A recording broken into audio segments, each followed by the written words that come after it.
Hi everyone, welcome to Clove and Cumin. Have you ever experienced the satisfaction of cooking a perfect pot of wonderfully fluffy basmati rice with its distinctive fragrance and beautifully elongated grains? In this video, I will show you exactly how to make perfect restaurant-style basmati rice every time. Begin by rinsing 2 cups of raw basmati rice under cold running water. Rinse until the water runs clear. Removing the extra powdery starch helps the cooked rice be fluffy. Drain the rice and set it aside. Now add 2 tablespoons of butter or ghee to a pot set over medium-high heat. Melt the butter. Add 1 bay leaf, a cinnamon stick, 5 cloves, and 3 whole smashed cardamoms. Stir gently until fragrant, about 3 minutes. This creates a wonderful flavor base for the rice.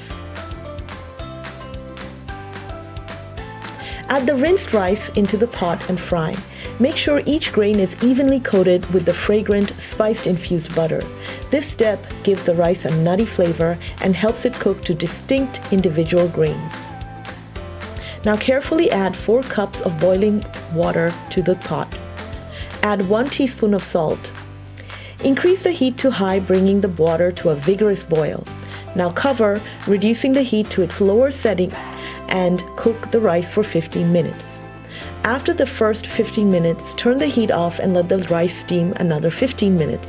Do not open the cover to peek during this whole process. Using a fork, gently fluff the cooked rice. You will notice that some rice grains are plumper than others. To fix this, just let the fluffed rice rest for about 10 minutes. And there you have it, the best way to cook steamed basmati rice. Thanks for watching, and don't forget to subscribe to our channel.